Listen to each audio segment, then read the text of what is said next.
Today we're reviewing Found North's latest batch, which is the oldest batch they've released to date. What are my thoughts? Stay tuned to find out.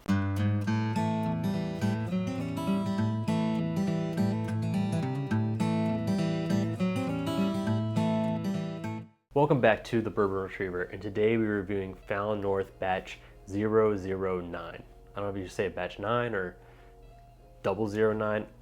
Regardless, it's batch 9, but they put 2 zeros in front of it. I'd like to thank Found North today for sending this sample to me so I could review it. I greatly appreciate that. I saw that it's going to be released tomorrow online, so I wanted to go ahead and jump into this and get a review for you guys. In addition, I think in retail local stores, it should be released in the states that are offering it July 1st. So now they're calling this their oldest batch release, but I'm pretty sure the Pingree was a 20-year-old. This one's an aged at 9, so that is a little younger, but I think the reason they're saying that is because the components, the whole batch itself is the oldest batch they released. They have a ton of barrels in here that are much older than 19 years old. So they have, first off, 2 19-year-old ryes, one finished in ruby port, the other finished in Hungarian oak.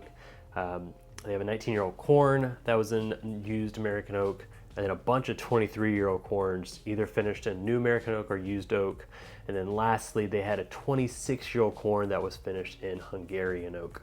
So they don't have a percentages of the blend of which one of these is the most, but they say in the description that the base product of it is that 19-year-old rye that was in the ruby port, and then also the 23-year-old corns. So the final mash bill of the components is 91% corn, 8% rye, and 1% malted barley, and the proof is coming in at 124.6 proof. Now the MSRP on this bottle is going to be about $165. This is not a cheap bottle, but it is coming in at under the $10 a year age-stated products that you normally see in bourbon. But this is a Canadian whiskey, and I traditionally am not the biggest Canadian whiskey fan. However, I have enjoyed past releases of Found North, so I'm excited to try this, and let's go and jump into it.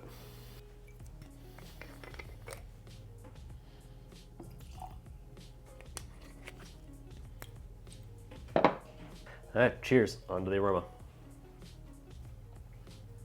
Yeah, the first thing I noticed definitely is that ruby port.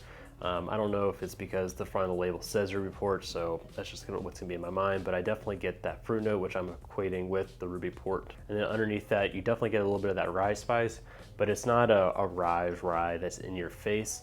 It definitely is subtle and more in the background, which I am a little surprised to say that because the overall components of this mash bill is 90% corn, so for me to get any of that rye component is a little surprising. There definitely is more oak coming in on this than I'm used to traditional Canadian whiskey, but it did mention that they were using some new American oak barrels, so that might explain why.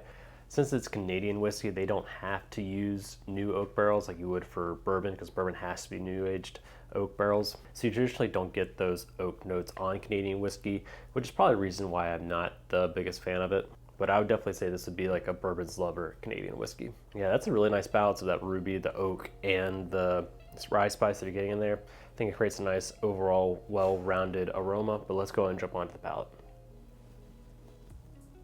That ruby port definitely transfers to the palate. I'm getting a ton of that nice sweet red wine just in the middle of the palate, and then as it gets to the finish, it is still there.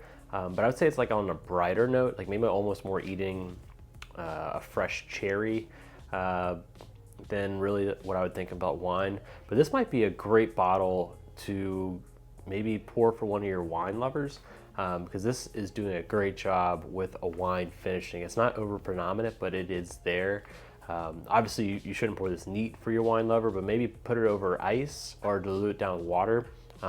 This could be an interesting bottle to try and get those people into the whiskey hobby. Yeah, that is wild. Like I feel like I'm eating a grape almost. I don't know if I have had this effect before when I'm drinking a whiskey. I've had plenty of whiskeys that are finished in wine barrels and everything, but this one has probably done one of the best jobs of imparting wine into whiskey. I can tell I'm drinking whiskey, but it almost feels like I'm drinking wine. But it's not like an artificial wine.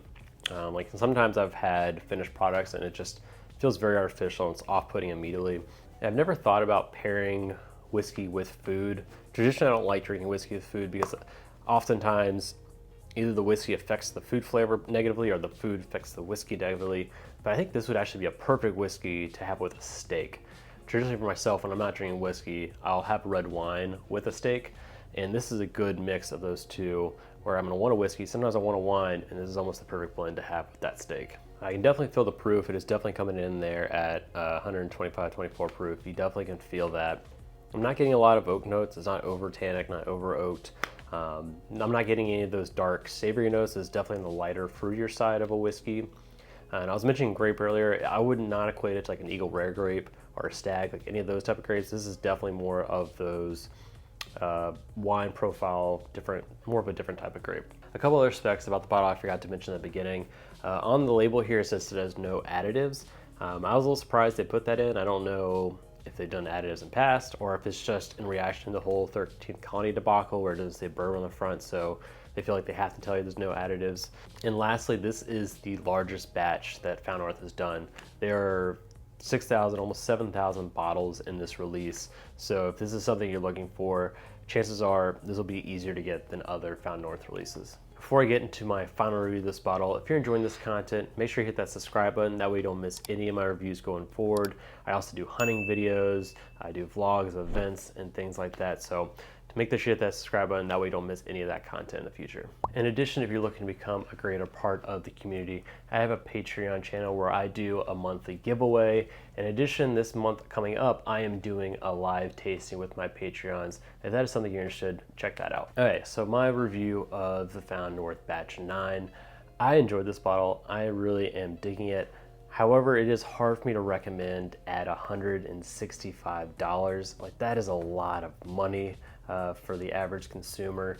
So for me personally, given that price tag, I would recommend this as a bar pour, especially with how it has such a unique blending of the wine. I think this has done a really good job at blending. You have a nice older barrels in there, but just given that price tag, it's just hard for me to tell people to go out there and buy it. But for you out there who don't know what Canadian whiskey is like, or you're looking for a good finished product that does ruby port well, this is definitely a bottle I think you should try at a bar if you can before you buy it. In addition, for people who are Found North fanboys, like you buy every release, this is definitely one you want to own because I think it is one of the better Found North products that they have put out. The person who is going to like this product is someone who enjoys traditionally more lighter notes in a whiskey. Even though it has that age, you're not going to get those rich, dark oak notes. Or you're a person who enjoys wine finished whiskeys, because that ruby port definitely comes through on this bottle. So that's my review of Found North Batch 9. If you're enjoying this content, before you head out, check out this video or this one. And until next time, cheers.